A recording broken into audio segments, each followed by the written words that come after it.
Welcome to the Put On Waivers Media Group, home of the Put On Raiders podcast and the Student Body Right podcast. This is your place for the best breakdowns and the best insight for those who fight on and bleed silver and black. Now, here are your hosts, Dwayne Douglas and Ryan Holmes. And welcome, everybody, to the glorious episode of the Put On Raiders podcast. I'm your host, Dwayne Douglas, along with Ryan Holmes, and we are podcasting on the beautiful shores of the Pacific Ocean. Beautiful day out here in Southern California. PORSBR is my Twitter handle, and Ryan's is RHOLM22. Of course, you can give us our 5-star reviews. We appreciate that. I got some people who are for the first time listen to the show, got some good feedback and some not so good feedback because of the problem, maybe the topic of it that we're talking about. But we'll talk about that real quick. And Ryan, first of all, how you doing? And then we're gonna start the first 10 minutes and kind of just do the Derek Carr fallout, if you will, from the Raiders. And then we're gonna go into the game that's actually taking place this weekend in Allegiant against the 49ers. I'm doing good. It's day 2 post finding out that Derek Carr is benched. We'll call it what it is. I think it's interesting. My biggest takeaway today was there's conflicting reports out there. Vic Tafur reported through his sources that it was a Mark Davis decision. Hondo Carpenter from Sports Illustrated today said it was a Josh McDaniels, Dave Ziegler, and was not a Mark Davis issue. So there's truth in there somewhere. We'll never probably know which one it is, but it's interesting that 2 reporters covering the same team who have different sources, it appears, say different things. So I don't know what to believe. This is what I do know, is if Josh McDaniels and Dave Ziegler wanted Derek Carr to be the quarterback next year, he would be the quarterback next year. Because I don't see Mark Davis just if he truly trusts Josh McDaniels, who he's given the vote of confidence to. If Josh McDaniels said, "No, Mark, I want Derek Carr here," then Derek Carr would be there. I don't think Mark at that point would pull the rug out from under him. So the truth is probably all 3 of them came together, and there was probably all 3 of them. There was some point where they all came together and said, we need to move in another direction, right or wrong. And this will be judged 5 years after the fact. Like we're still judging the Khalil Mack trade and all these moves the Raiders have made. They have to get it right at this point. They can't mess up this offseason. This is the most important offseason the Raiders have had in a long time. It is, and no question about it. And I think it's a one for, every move that, Ziegler makes and every move that, him and his head coach want to make is they have to make it, and they have to make it within the confines of, if we screw this up, we are not going to work in the league again. Especially for Ziegler. Ziegler was already a situation where, a lot of people who, talk about, NFL football for a living and are insiders, they said if he didn't have a relationship with Josh McDaniels, he wouldn't have this opportunity. So, you didn't hear Dave Ziegler's name bandied about around National Football League about being a head coach. Being a GM. So pressure on him, obviously pressure on this coach because he made the move. Whether it was him or whether it was whoever it was, he's not the head coach. He's the head coach, and it's going to be on him now. And now that escalates his time now to say, okay, the old guy's gone. You have to start winning football games immediately, and we'll see if they can. They can. If they get to the point where, if we're at this point next year and they're 6-9, and there's a rookie quarterback who shows you a lot of promise, that's a whole different look to the team, But if they're coming back and they make these moves, they make some of these moves, and it's Jacoby Brissett, or if it's Tom Brady, or if it's Jimmy Garoppolo, and they're still blowing leads and they're still doing some of the things they did in this season, then he might be looking for property back in Massachusetts. Yeah, it's interesting the parallel here of what he did in Denver. He inherited Kyle Orton, who at the time was a pretty serviceable NFL quarterback. Derek Carr's probably a little better, but he's not that much better than Kyle Orton was, at least for that year or 2 that he had prior to be careful with that him statement. Coming in. Yeah, I will. But at the end of the day, Derek Carr is an average to slightly above average quarterback. He's not a difference maker, and I'm going to stand by that. I've always said that. Kyle Orton played really well for a year or 2 there and then Josh McDaniels immediately moved on from him. I'm just saying the parallels are pretty similar. If I had to pick one or the other, I would clearly take Derek Carr over the two, but I don't think it's that big of a difference. And then what did he do? He shocked the world and drafted Tim Tebow. I don't think he's doing that here. Like if he's gonna need to get a veteran in here, he may go quarterback in the first round. And if they end up in like the 6th or 7th pick, I fully expect them to draft a quarterback, unless by some miracle Will Anderson or Jalen Carter somehow gets to their pick. I fully expect them to take a quarterback at that point, even if they sign the stopgap in the offseason. So we're not going to hit the panic mode on the quarterback position until after they make their selection in the first round. So if they go out and they sign Jacoby Brissett, people are going to panic, but that would lead me to believe they're absolutely locked in on a quarterback in the first round. Even if they sign Tom Brady, I still think they should take a quarterback in the first round, because if they get only going to be a one-year deal, maybe 2 if you're lucky out of Brady, but you need to have that next contingency plan in place. Yeah. Just for reference point, Kyle Orton was 21 touchdown passes, 12 interceptions. And then his following year in Denver, or his last year in Denver, where he was 20 touchdowns and 9 interceptions. So he wasn't terrible. He's serviceable. He was average not quarterback. Terrible. He was not terrible. It wasn't terrible. What was the completion percentage? I don't have the numbers in front of me. Probably mid-60s. Yeah. So yeah, 62%, and then you got 58.8%. Okay, so Derek Carr's probably a little better. I retract my statement, but it's not that big of a difference. He's not here anymore, so he bounced. So, but it's just like, but it's just to me, I just know. Oh, now he's not better. Now he's not better than Cal Orton. Oh my God, I can't stand you guys. But yeah, so listen. I mean, it is what it is. I mean, it's he. I think here's my question to you, and I was thinking about this today. You're a GM. You're the Redskins. You're the Seahawks. I don't know, like the Saints or whatever. One of these teams are looking for a quarterback, the Panthers or something like that.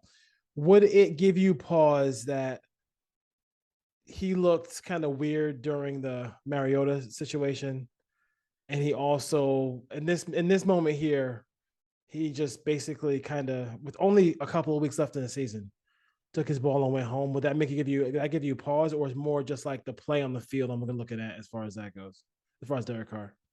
If I'm a team that's in desperate need of a quarterback as a final or second to final piece, that none of that would bother me at all.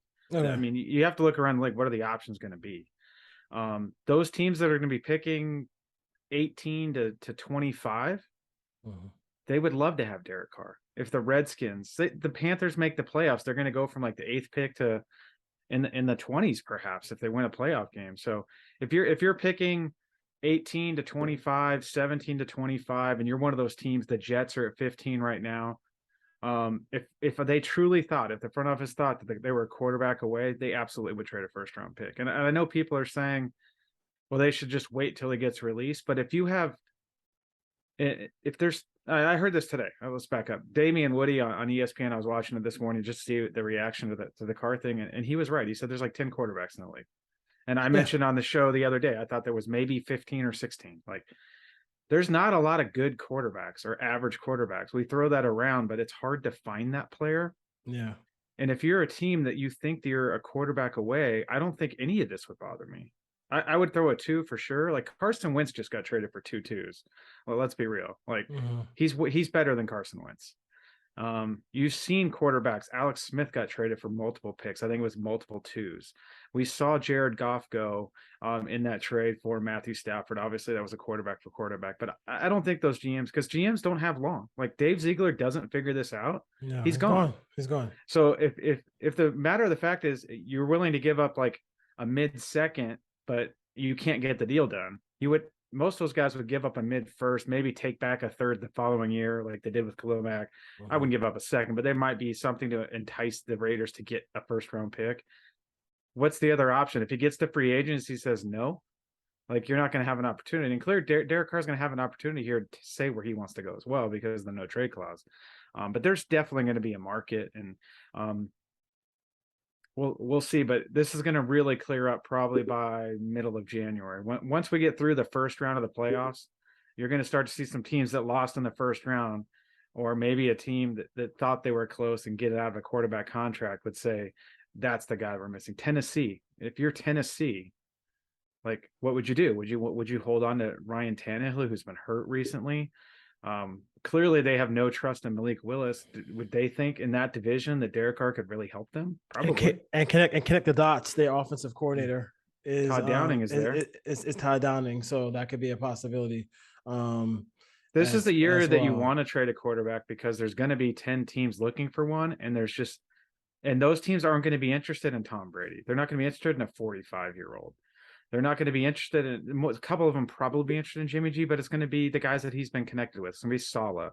It's going to be Miami potentially if Tua has to retire because of the concussion issues. But most teams are going to try to first draft the rookie, and if they can't, then they'll go to the free agent market. There's just not enough. The demand's going to outnumber the supply in the offseason. Yeah, I mean, if he wants to continue to play, and there's not going to be a shortage of suitors. I mean, there's not going to be, because I mean, I don't know if you can do a cold weather team. I'm not sure if that's going to be in his bag, if you will, as far as that goes. But I do think that there's going to be some squads there. Looking at the draft order right now, I mean, Houston's going to probably draft a quarterback. Chicago has Justin Fields. Seattle could be, Seattle's probably in there. Probably they could draft a quarterback if they wanted to, but they do have Geno Smith, who had a good year. The Colts are drafting fifth, and Atlanta's drafting sixth. So, and then Carolina, those would be the three teams. The Raiders. I think the best spot in the draft, the Bears are in a great position, because if someone really wants one of those quarterbacks, and let's assume Bryce Young goes one, if someone really wants Levis or Stroud, yeah, Chicago's where you're going to have to go. You're going to have to get in front of a couple of teams, because there's some teams that probably want to move out. So this is a great draft. You mentioned that, and I'm thinking about that. This is a great draft for the Bears to build their roster, to build that roster, to build that offensive line, to build that team around Justin Fields, because that is a golden spot. They know they have Justin Fields as their quarterback, and they have a great opportunity to do so. That's a great call out, because like they're in a great spot. They're in a fantastic spot. They may also say screw it and take the best defensive player, because there's going to be two elite defensive players staring in the face too. They got rid of Khalil Mack. They traded Robert Quinn. They need defensive line help, but what they need is draft picks. They need picks on picks. Yeah, no question about it. Oh, we have a lot of time to talk about the draft coming up, so we'll save it for then. But yeah, it should be this is a really intriguing one, and I guess, like you said, this is for Ziegler. This is, I mean, look what Reggie. Look at back. We'll go back and look at Reggie McKenzie. Reggie McKenzie drafted who? He drafted Khalil Mack, Derek Carr, and Amari Cooper, and he's never going to get another head coaching job. Sorry, another GM job. He's never going to get another one. Yeah. The pressure on Ziegler is not that he has to get a quarterback. He has to get two. He's got to get the veteran, and the rookie in the same offseason. Yes. That's the challenge ahead of him. So they got some movement there. I mean, how much would it cost? So if the Raiders stay at, like, let's say the Raiders, say Carolina wins the division, the Raiders get to 7 or 8, yeah. 7 or 8. Like, we'll just say we'll just play low. We'll just say play double advocate. Say they got 7. They get 8. How much is it going to cost you to go from 8 to 2? I don't think they would do that. I think unless they're dead set on. Let's assume Young goes 1. If they're dead set on one or the other, and they don't like Stroud or Richardson or Levis, and they're like, we only like one of these guys. Mm-hmm. Then I could see them doing it, but there's so many other holes on this roster, because if you go out and get Tom Brady, you still are trying to compete next year. Yeah. If they go out and get Jacoby Brissett, then they're really not trying to win next year. They're trying to get that rookie and get him ready midway through the season. So that's going to tell us a lot. But I don't think you do that. I think you could get into the 4 or 5 range. Probably cost you, like, I wouldn't want to give up this year's 2. But let's assume if they're really going to start moving around, like. Yeah.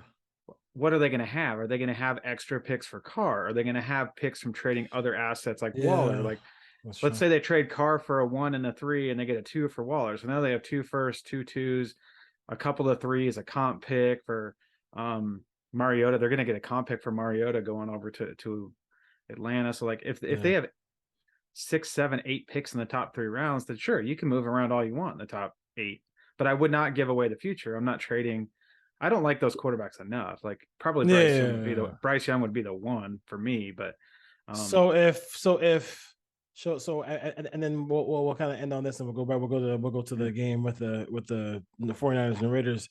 If you're in a situation where Houston said we like CJ Stroud better and they drafted Stroud, because you never know with these teams, right? Yeah. And then Chicago's sitting there. You pick up the phone, right?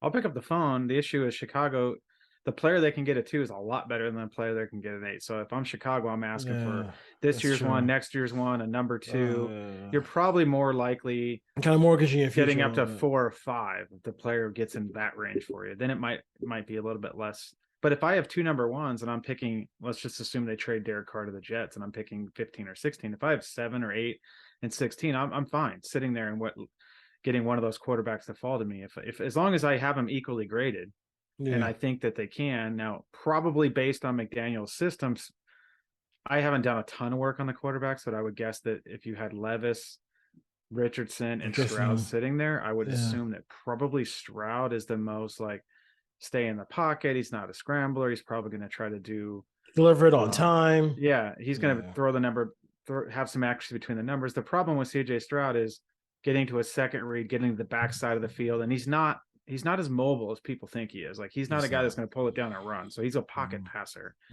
But if they have multiple picks, they may just pick up the phone and call New England and ask about Mac Jones. I know Raider fans don't want to hear about that, but we'll see. We'll see. But we can save the draft talk for later, and it's going to be real interesting. We'll do a show on February 15th. Whether they pick up that contract, release him, or trade him, I'm sure we'll have an emergency podcast. Sure, yes, I'm sure you will. I mean, but I think everything will happen even before then.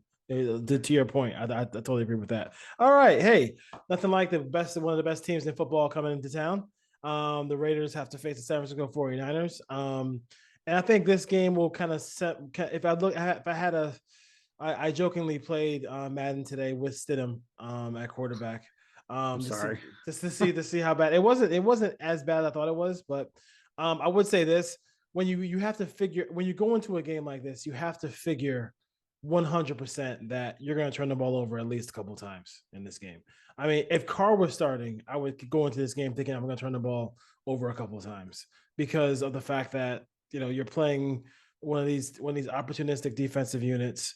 They literally can sit back, and if they wanted, they do blitz, but if they wanted to just sit and just rush 4 in their wide 9 and do their thing, they would still get pressure on the quarterback regardless. They really have a good defensive line. Bosa's a beast, so I'm sure Colton Miller is going to do everything he can to kind of defend them off. But he's so good that one of these times where he's one of those defensive ends where you can do everything right and he still gets by you and gets to the quarterback. So defensively, I like what the Niners have done. Offensively, I think that he is one of those play designers. And you saw it last week. I don't know if you saw the Ray McLeod touchdown. I did. Yeah, that play.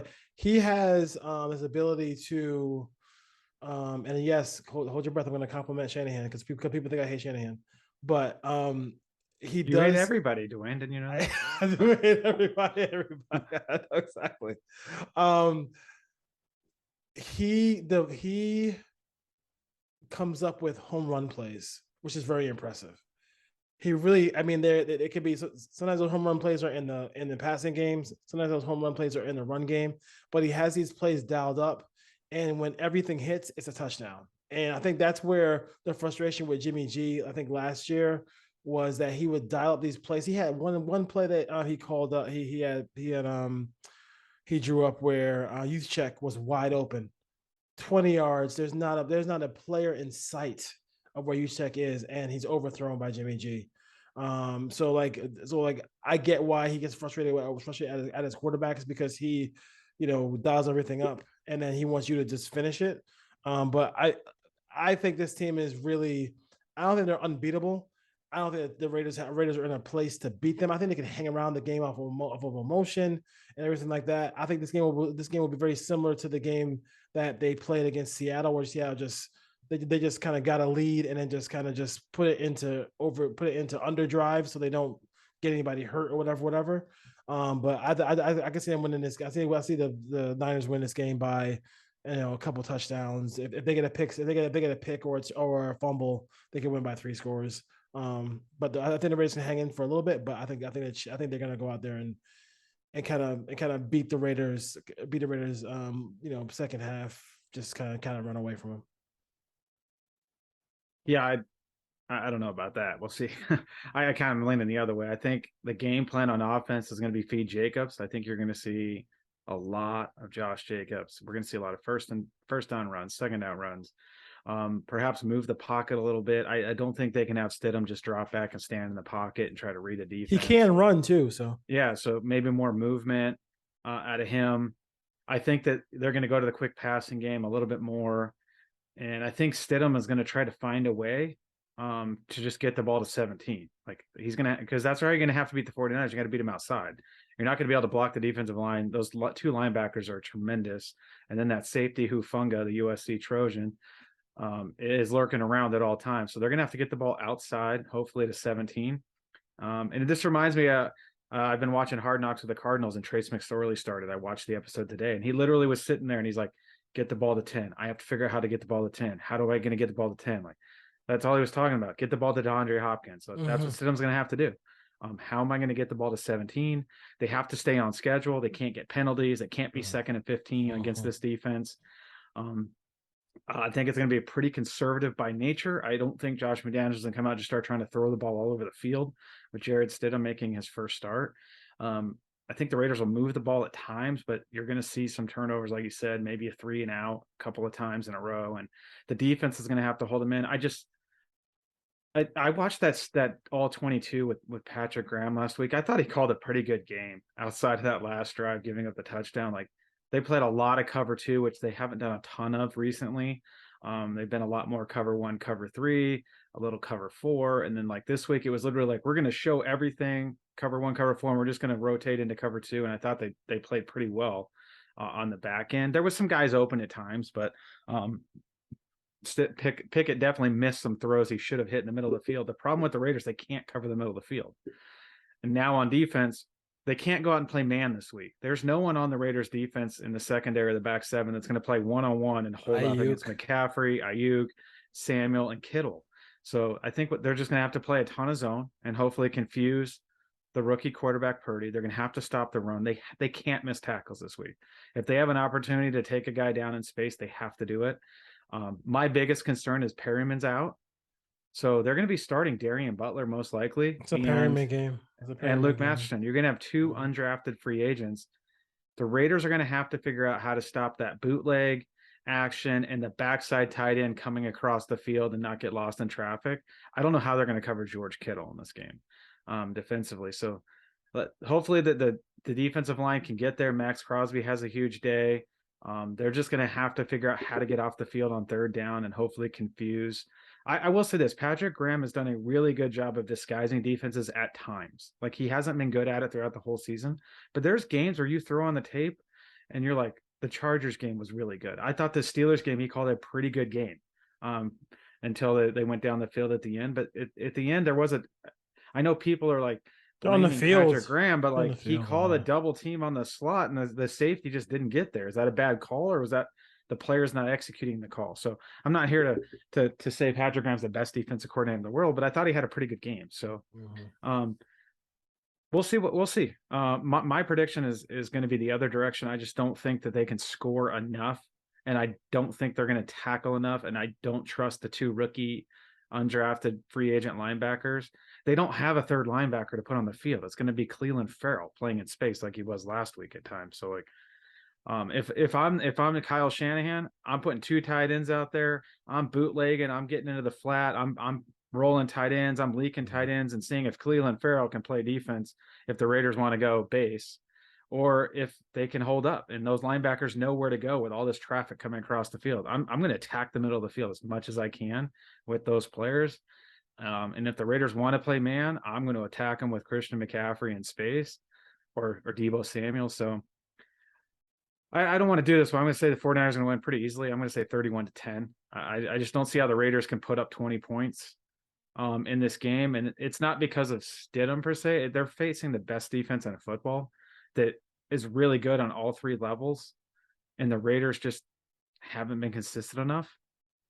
And then I think they're going to get some penalties down and distance, some holding calls that's going to affect them. I think the defense can hold around a little bit, and then the dam's going to burst like mid-third quarter, where they're going to miss a couple tackles, maybe a turnover in their territory, quick touchdown. I could easily see a game where the 49ers run for 150 to 200 yards, just because those linebackers are going to have to run fit. They're going to have to be cognizant of everything that's going on around them. And Kyle Shanahan is going to run circles around two rookie undrafted free agents. Darian Butler did not look good last week when he had to play. So I can't imagine what he's going to look like this week. Yeah.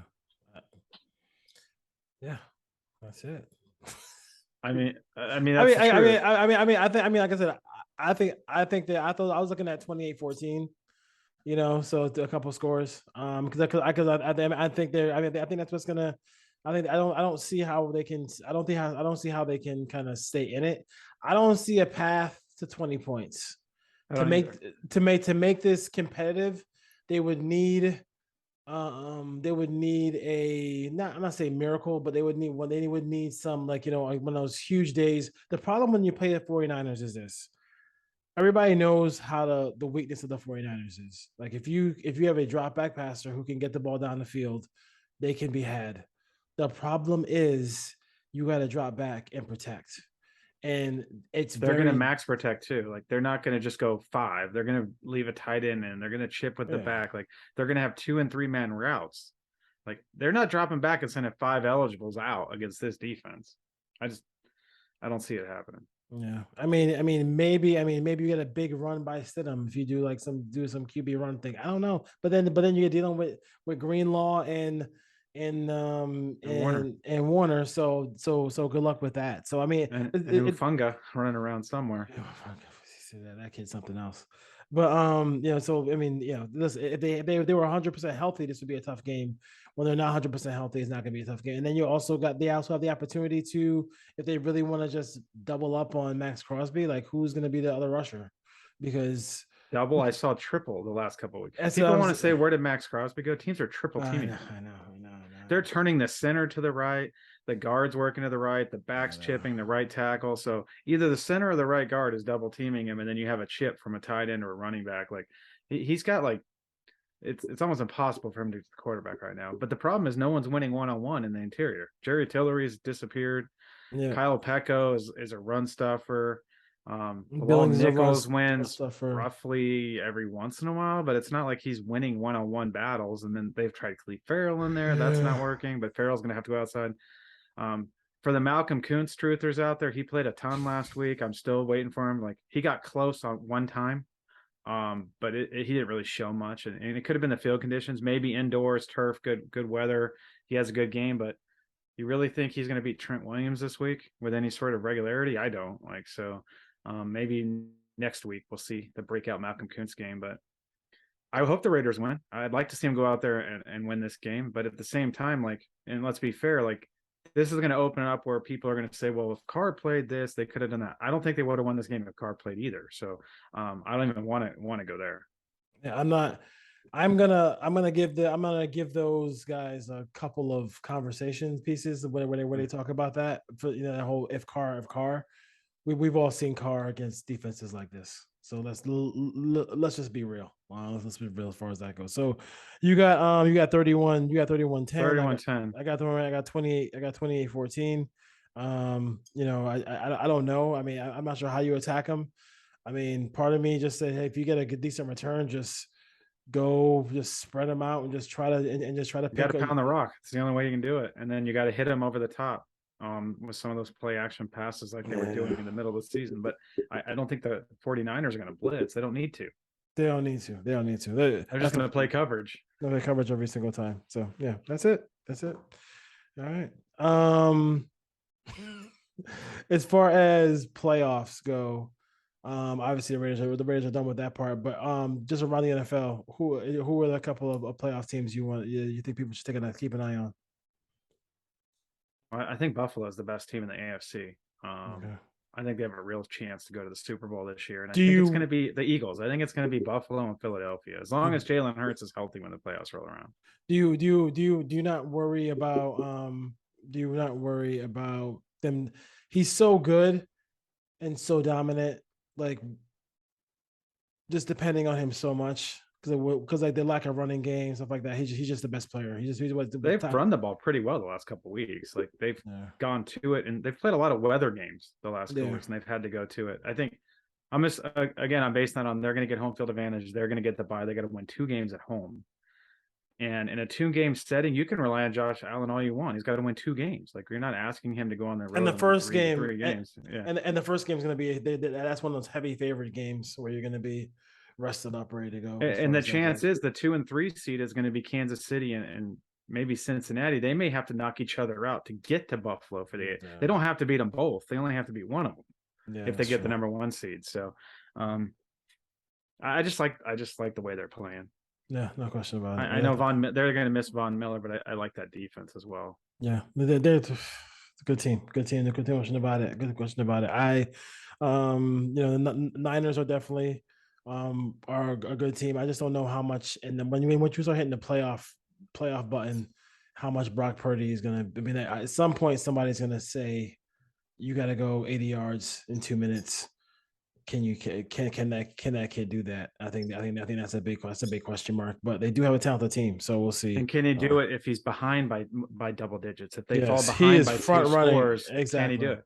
Exactly. He's been front running for a little bit here, so people got to mention that as well. I think Dallas is playing well, but I think this is a big run for Dallas. I mean, this head coach is probably going to might be gone if he's not if they don't win a couple of playoff games here, or at least one in this stretch here. All right. Anything else? No, I mean, this is our 3rd one this week, putting the content out there for the subscribers and the listeners. They've been leaving a lot of comments this week. Good to see the comments. Just keep on listening. We'll do what we can. And, we didn't really have much all 22. There wasn't a lot to put out there. Yeah. I got some clips on my Twitter account if you want. I don't know how much I'm going to really dive into the all 22 over the next 2 weeks. No, unless we see stuff during the broadcast where I want to go back and double check it, but I'll probably still review it, but I'm not going to put a ton of clips out. Yeah, I think I'm going to probably look at a little bit of. It's hard to even evaluate anything now because Graham doesn't have anybody worth at all, and I don't see how. I mean, with Stidham at quarterback, there's nothing to really break down there either. So we'll see. Well, but we'll find some stuff for you. All right, Ray Nation, take care. All right. You got a bonus one this week, so we'll see you next time. Take care. Take care.